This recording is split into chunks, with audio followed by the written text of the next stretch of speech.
sini dia menganggap para pelaku penyanderaan atau para penculik ini sebagai temannya yang berbagi keluh kesah kepadanya.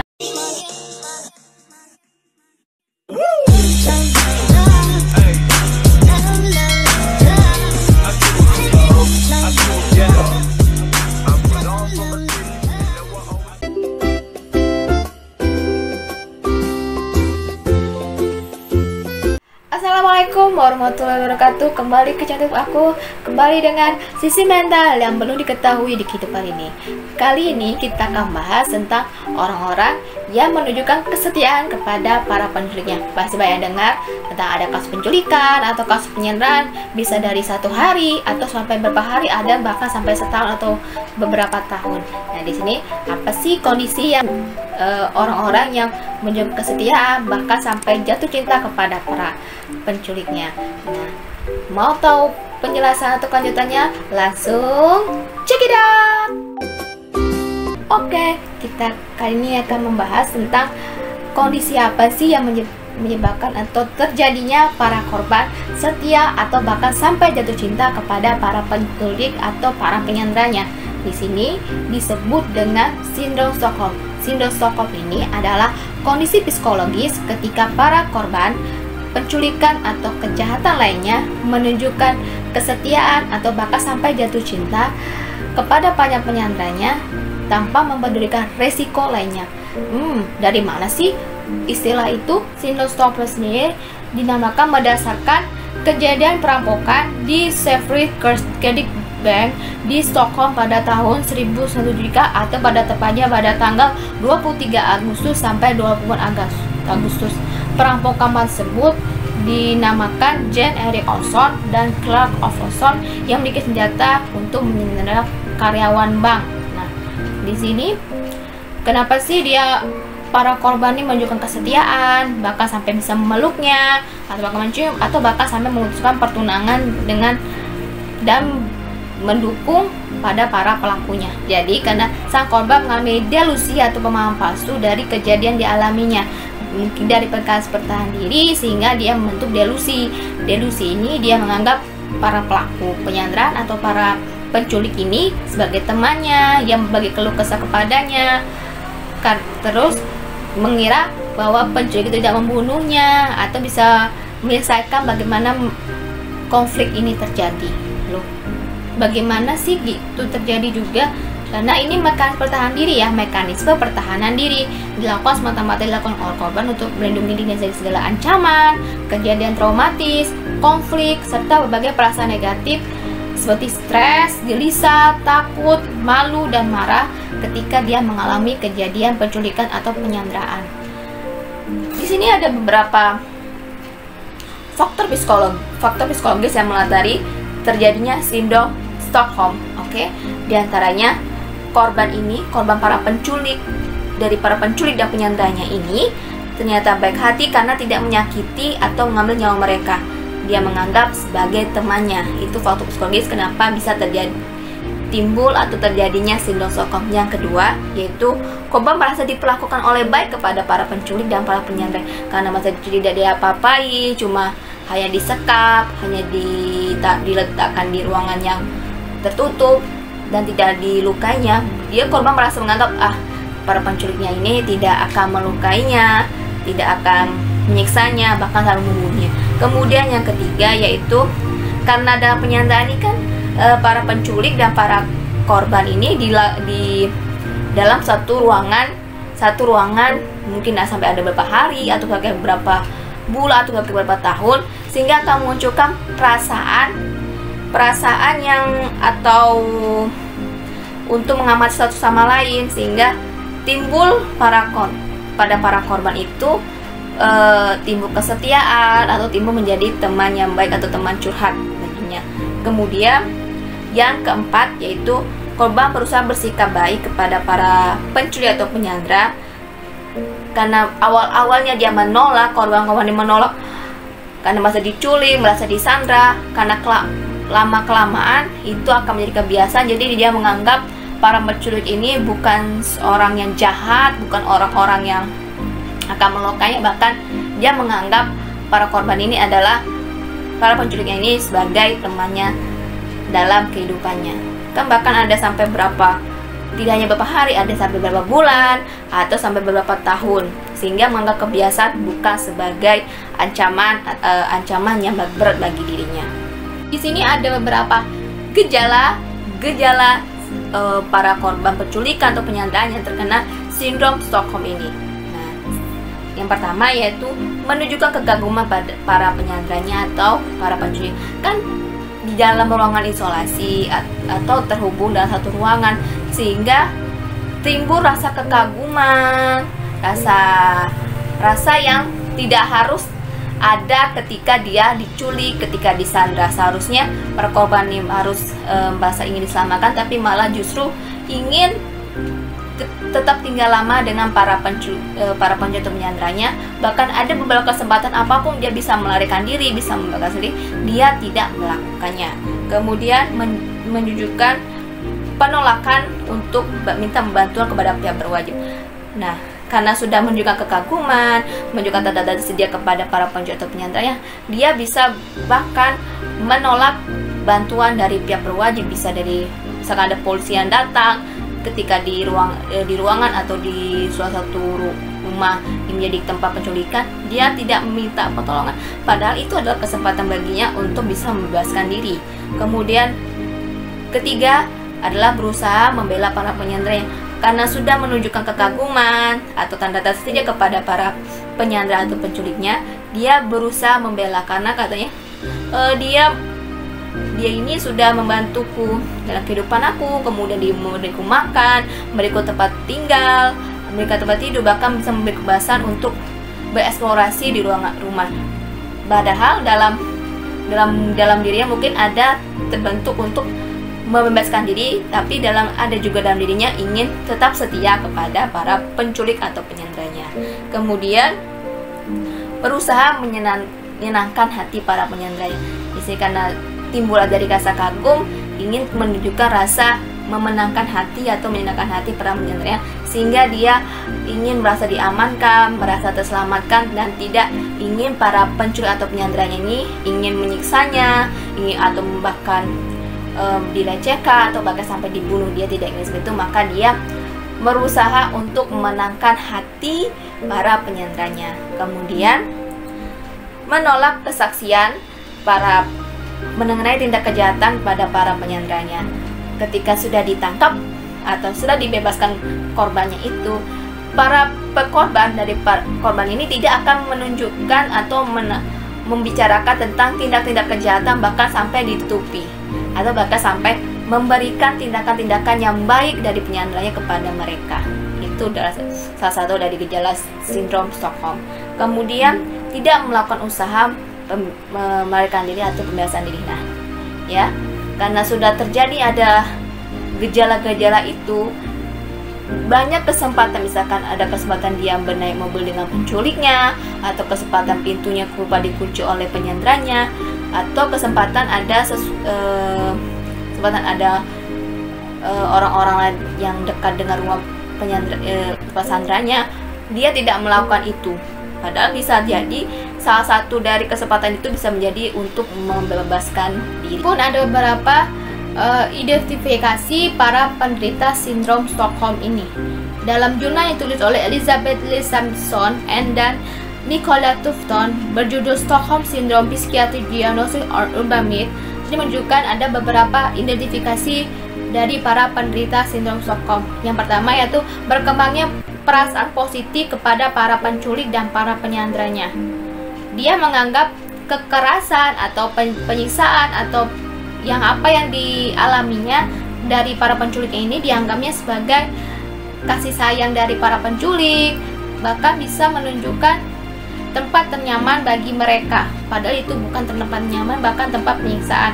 Kemudian berkembangnya perasaan negatif dari para bala bantuan, atau bisa dari keluarga, kerabat, pihak keamanan atau masyarakat yang berusaha untuk menyelamatkan mereka. Ya, dia menganggap mereka menjauhkanku dari para penyelamatku atau para orang yang menyayangi aku, orang yang selama ini setia padaku. Jadi dia berkembangnya perasaan positif kepada para penculik dan penyanderanya, kemudian berkembangnya perasaan-perasaan negatif dari keluarganya, kerabat, bahkan sampai pihak-pihak yang ingin menolong atau menyelamatkan dirinya. Kemudian memperlihatkan persetujuan atau dukungan pada hal-hal yang dilakukan oleh para penculiknya. Kemudian apa perkataan yang dikatakan penculiknya itu dia dukung sepenuhnya, karena kan terkurung dalam satu ruangan, sehingga menunjukkan rasa-rasa perasaan yang seperti rasa kasih sayang atau perasaan setia. Kemudian korban secara sukarela membantu pelaku, bahkan bisa melakukan tindakan yang sama kepada para penculiknya, bisa melakukan pencurian atau melakukan kasus penculikan yang sama yang dialami oleh korban sebelumnya. Kemudian tidak mau berpartisipasi maupun terlibat dalam usaha pembebasan atau penyelamatan dirinya dari pelaku penculikan atau penyanderaan. Nah, di situ identifikasi para korban yang terkena sindrom Stockholm. Jadi ada beberapa kasus terkenal dari orang-orang yang terkena sindrom Stockholm. Jadi yang pertama yang dialami oleh Colin Stan atau Carlo Smith, yang disandra hidup dari tahun 1977 sampai 1984 oleh Cameron dan Jenny Hooker di dalam box kayu yang terkunci. Nah, dia di sini bahkan korbannya ini tidur dalam box berbentuk peti mati di bawah ranjang tidur Hooker. Dari pelakunya selama penyanderaan itu, Colin berkali-kali disiksa, bahkan dilecehkan secara seksual. Namun kenapa dia tidak pernah kabur? Karena dia mengalami sindrom Stockholm, karena sudah dari tahun 1997 sampai 1084. Walaupun ada kesempatan untuk dia merekan, kan tadi ada mungkin dia ada pihak keamanan yang dekat dengan rumah penyanderaan atau pernah ikut dengan para penculiknya, itu para kesempatan tapi tidak dilakukannya. Kemudian di tahun 1998 di Vienna, Austria, bernama Nata Campus yang berusia 10 tahun diculik oleh seorang bernama Wolfgang Perkopil selama 8 tahun. Dari umur 10 tahun dia diculik selama 8 tahun, berarti dibebaskan di umur 18 tahun. Disekap di sebuah kamar di bawah ruang tanah rumah dari pelaku. Selama 8 tahun ini korban mengalami penyiksaan, penyiksaan fisik maupun secara penyiksaan yang menyebabkan badannya luka-luka atau memar. Bahkan dari pelakunya yang bernama Wolfgang Perkopil ini bahkan sampai mengancam membunuhnya jika korban atau bernama Natasha ini berusaha ingin kabur.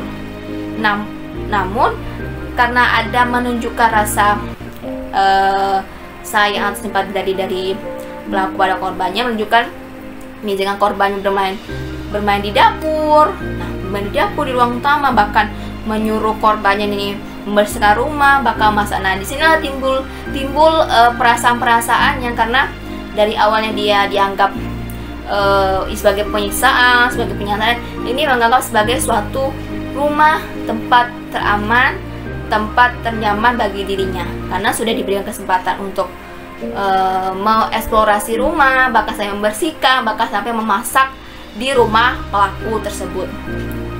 Akan tapi ketika sudah dibebaskan pada tahun 2006, Wolfgang Perkopil memutuskan untuk bunuh diri dengan cara meloncat dari arah kereta yang melaju. Nah, kan sudah dibebaskan sama 8 tahun, itu berarti Natasha berumur 18 tahun. Apa yang dialami oleh Natasha ini?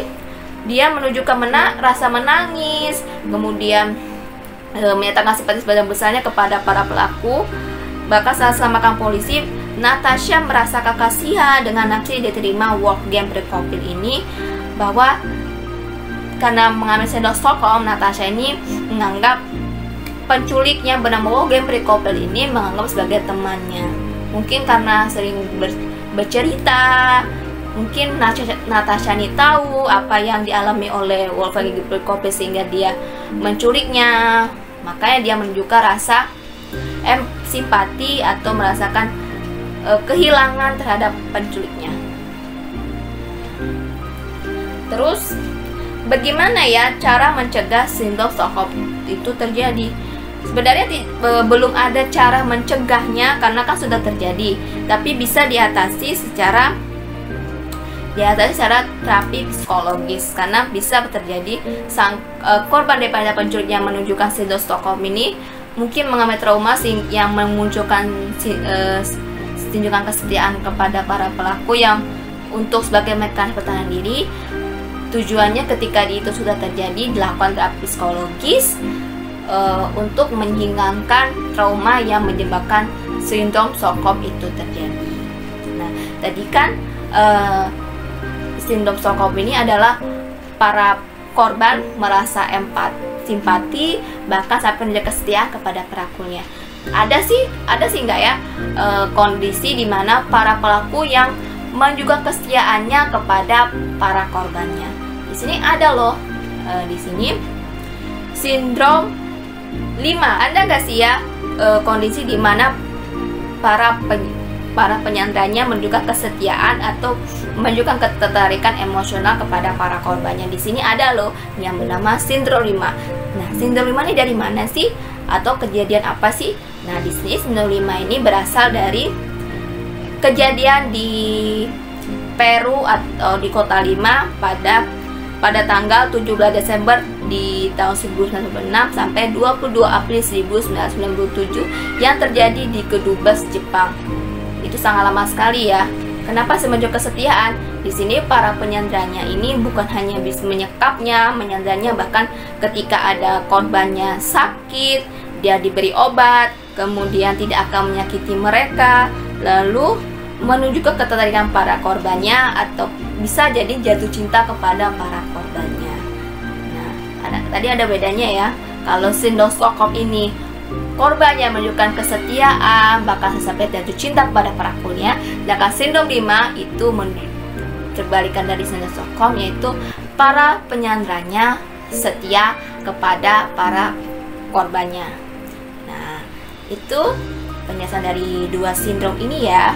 Di sini mungkin kalau misalkan ada para penculik yang menunjukkan kesetiaan atau para korban yang menunjukkan simpati kepada para korbannya, mungkin ada indikasi dari dua sindrom sini. Oke?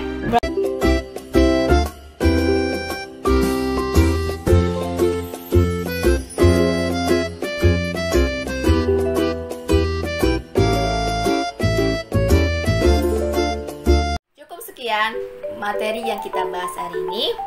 Berada dalam sisi mental yang belum diketahui di kehidupan ini. Jika kalian ingin mengetahui sisi mental yang belum diketahui yang belum kita bahas, bisa kalian kirim ke email aku di sini atau DM di Instagram aku atau di media sosial lainnya, atau saran-saran atau masukan-masukan yang belum saya bahas dalam dua sindrom tadi, bisa kalian tambahkan di komentar. Nah, jangan lupa like video ini, kemudian komen di video aku, kemudian subscribe ya. Subscribe hingga kalian bisa tahu video-video terbaru dari aku dari sisi mental yang belum diketahui di kehidupan ini. Oke? Saya ingatkan lagi ya, jangan lupa like, comment, and subscribe sehingga kalian bisa tahu apa yang akan kita bahas pada pertemuan selanjutnya. Oke, see you next time. Bye bye.